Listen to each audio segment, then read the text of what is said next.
जय हिंद, नमस्कार। स्वागत है आपका एक नए वीडियो में। आज की प्रमुख समाचार, उसके अलावा रोजगार समाचार भी जानेंगे। तो यहाँ पर आप देख सकते हैं सबसे पहली खबर जो कि एबीपी न्यूज़ के माध्यम से निकली है।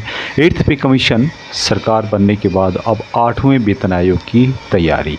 8वें वेतन आयोग की तैयारी इसलिए क्योंकि एनडीए की सरकार यहाँ पर बनी है। नेशनल डेमोक्रेटिक जो अलायंस है एनडीए, उसकी सरकार बनी है। यदि बीजेपी की सरकार बनती तो शायद उम्मीद ना होती, तो इसलिए यहाँ पर उम्मीद सरकारी कर्मचारियों ने रखी है। यहाँ पर आप देख सकते हैं लोकसभा चुनाव के बाद प्रधानमंत्री नरेंद्र मोदी ने तीसरी बार देश के प्रधानमंत्री के तौर पर शपथ ली है। उसके साथ नई सरकार के मंत्रियों ने भी शपथ ग्रहण कर ली है। अब देश में 8वें वेतन आयोग को लेकर के चर्चा शुरू हो गई है। 8वां वेतन आयोग जनवरी 2026 से लागू होने की संभावना है। केंद्र सरकार हर 10 साल में नया वेतन आयोग लागू करती है। जनवरी 2016 में 7वां वेतन आयोग लागू हुआ था। ऐसे में नई सरकार अगले वेतन आयोग की तैयारी जल्द ही शुरू कर सकती है। नई सरकार जल्द ले सकती है फैसला। हालांकि 8वें वेतन आयोग के गठन और कार्यान्वयन के संबंध में सरकार ने अभी तक कोई औपचारिक घोषणा नहीं की है। पिछले दिसंबर में सरकार ने कहा था कि 8वें वेतन आयोग की स्थापना को लेकर के फिलहाल कोई योजना नहीं है, लेकिन अब चुनाव समाप्त हो चुके हैं। ऐसे में प्रबल संभावना यह जताई जा रही है कि सरकार आयोग की गठन की दिशा में निर्णायक कदम उठा सकती है, क्योंकि यहाँ पर जो सरकार है मिक्स सरकार है। दूसरी जो खबर है, बड़ी अच्छी खबर है कि पेंशनर्स को 61 साल के बाद हर वर्ष 1% की पेंशन अभिवृद्धि को सैद्धांतिक सहमति दे दी गई है। एक खबर दैनिक भास्कर के माध्यम से निकल के आई है और यह खबर काफ़ी महत्वपूर्ण है। पेंशन भोगियों की लंबे समय से महत्वाकांक्षी मांग पूरी हो चुकी है। अब पेंशन धारकों को शानदार खुशखबरी की सौगात मिल चुकी है। पेंशन भोगियों की पेंशन में बढ़ोतरी का रास्ता साफ हो चुका है और यहां बढ़ोतरी 61 साल की अवधि पूरी होने के बाद उनको मिलेगी। जी हाँ दोस्तों, राजस्थान सरकार ने पेंशनर्स को 61 साल की आयु के बाद बाकी जीवन के लिए हर साल 1% पेंशन वृद्धि देने के मुद्दे पर सैद्धांतिक मंजूरी दे दी है। और यहाँ जो लागू होगा, राजस्थान के जितने भी पेंशनर्स हैं उनको यहाँ पर लागू होने वाला है। यानी यहाँ पे जो बढ़ोतरी होगी, 61 साल पूरी होने पर 1% पेंशन बढ़ोतरी, 62 साल में 2%, 63 साल में 3% और 64 साल में 4%, उसी तरह से 65 साल होने पर 5% पेंशन की बढ़ोतरी होगी।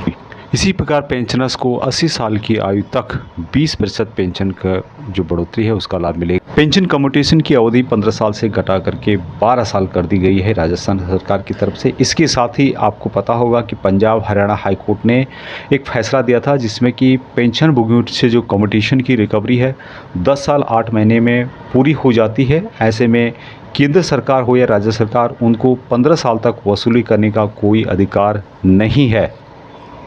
साथ साथ में जो यहाँ पर पेंशन बढ़ोतरी 61 साल के बाद हर साल 1% की बढ़ोतरी के बारे में बताया गया है। राजस्थान सरकार के द्वारा यह नियम लागू करने से अब केंद्र सरकार के ऊपर भी यह नियम लागू करने का दबाव बढ़ेगा और भविष्य में केंद्र सरकार भी अपने पेंशन भोगियों को इस तरह का फ़ायदा दे सकती है। हालांकि आपको पता होगा कि संसदीय समिति ने सिफारिश दिया था कि 65 साल से भी पेंशन में बढ़ोतरी का फ़ायदा दिया जाए। इसके बाद केंद्र सरकार ने पेंशन भोगियों का डेटा मांग लिया था, लेकिन बाद में यह मामला ठंडा पड़ा हुआ है अभी तक। उसके साथ साथ एक महत्वपूर्ण letter all India railmen and federation की ओर से 11 जून 2024 को लिखा गया है और यह लेटर माननीय प्रधानमंत्री को लिखा गया है। आदरणीय श्री मोदी जी, आपके तीसरी बार प्रधानमंत्री बनने पर बधाइयाँ। आशा है आप अपनी सोच के अनुसार भारत के विकास के अपने संकल्प को अवश्य पूरा करेंगे। मैं all India railway men's federation के करीब 9 लाख सदस्यों की ओर से आपको विश्वास दिलाता हूं कि हम आपकी इस योजना के अवश्य सहभागी रहेंगे। महोदय, अपनी चुनावी व्यवस्था के बीच आपने all India railway men's federation के दिनांक 24 अप्रैल 2024 को नई दिल्ली में आयोजित शताब्दी महोत्सव के अवसर पर जो प्रेरणादायक संदेश भेजा, इसके लिए मैं और हम सभी बहुत कृतज्ञ हैं। और उन्हें आपने महत्वपूर्ण बात कही है कि महोदय, मुझे आशा है कि आप अपने इस कार्यकाल में 1 जनवरी 2020 के बाद भर्ती कर्मचारियों के लिए पेंशन पर अवश्य विचार करेंगे और साथ ही 8वें वेतन आयोग का गठन भी शीघ्र होगा। आपके महती शुभकामनाओं सहित ये जो लेटर है शिव गोपाल मिश्र जो कि ऑल इंडिया रेलमैन फेडरेशन के अध्यक्ष हैं, उनके द्वारा माननीय प्रधानमंत्री जी को लिखा गया है। अभी जॉब की बात करें तो यहाँ पे पूर्व सैनिकों के लिए वैकेंसीज हिंदुस्तान एरोनॉटिक्स लिमिटेड की ओर से निकाली गई है और यहाँ पर एक्सेसमैन के लिए वैकेंसीज आपको देखने को मिलेगी। इसी समय नोटिफिकेशन भी जारी किया गया है, डिटेल से जानते हैं नोटिफिकेशन के माध्यम से। तो यहाँ पे आप देख पा रहे होंगे ये नोटिफिकेशन है जिसमें कि पूर्व सैनिक टेक्नीशियन की अलग अलग टाइप की वैकेंसीज आपको मिलेगी। मैकेनिकल की वैकेंसीज है 34 अलग अलग जगहों के लिए यहाँ पे लोकेशन दिया गया जिसको आप यहाँ पर नोटिफिकेशन में पढ़ सकते हैं। और इसके अलावा यहाँ पर इलेक्ट्रिकल की वैकेंसीज भी है 24 वैकेंसीज है, ये भी अलग अलग जगहों के लिए है। साथ में इलेक्ट्रॉनिक्स की वैकेंसीज आपको मिलेगी और साथ में इंस्ट्रूमेंटेशन की 2 वैकेंसीज है, कम्युनिकेशन से रिलेटेड भी वैकेंसीज है और फायरमैन से रिलेटेड भी पूर्व सैनिकों के लिए वैकेंसीज है।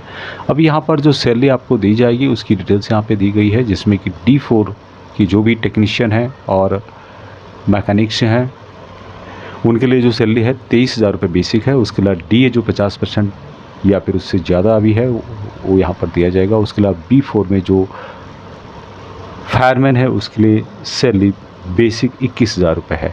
21,000 के अलावा DA जो कि अभी चल रहा है,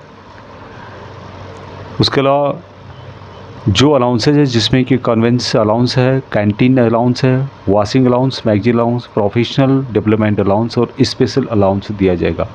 उसके अलावा 1500 यहाँ पे लमसम जो मेडिकल रिमर्समेंट है वो भी दिया जाएगा। मंथली इंसेंटिव दिया जाएगा, एनुअल इंसेंटिव दिया जाएगा, क्वार्टरली परफॉर्मेंस पे दिया जाएगा, नाइट शिफ्ट अलाउंस होगा, यूनिफॉर्म और उसकी सिलाई का चार्ज यहाँ पे दिया जाएगा, शूज अलाउंस होगा, DA यदि आप कहीं जाते हैं तो वो अलाउंस यहाँ पे दिया जाएगा, ग्रुप इंश्योरेंस दिया जाएगा, हाउस रेंट अलाउंस दिया जाएगा और एनुअल इंक्रीज होगा 3%। तो यहाँ पर अच्छी खासी आपको तकरीबन 50 से 55 हज़ार के करीब में शुरुआती तनख्वाह यहाँ पर दी जाएगी। तो 4 साल के लिए यहाँ पर टर्नओवर के लिए लिया जा रहा है और इसके लिए जो क्वालिफिकेशन है वो यहाँ पर दिया जाएगा जिसको आप यहाँ पर दे सकते हैं। मैकेनिकल है, इलेक्ट्रिकल है, इलेक्ट्रॉनिक्स, इंस्ट्रूमेंटेशन और कम्युनिकेशन और साथ में फायरमैन के लिए। यहाँ पे टेक्निकल के लिए जो भी टेक्निकल से रिलेटेड हैं, चाहे एयरफोर्स की हो, बेसिकली एयरफोर्स के लिए, साथ में सिग्नल्स के EME के जिनके पास टेक्निकल डिप्लोमा है वो इनके लिए अप्लाई कर सकते हैं। फायरमैन के लिए कोई भी कर सकता है जिनके पास की एलिजिबिलिटी है जो 12th पास पड़ा हुआ है।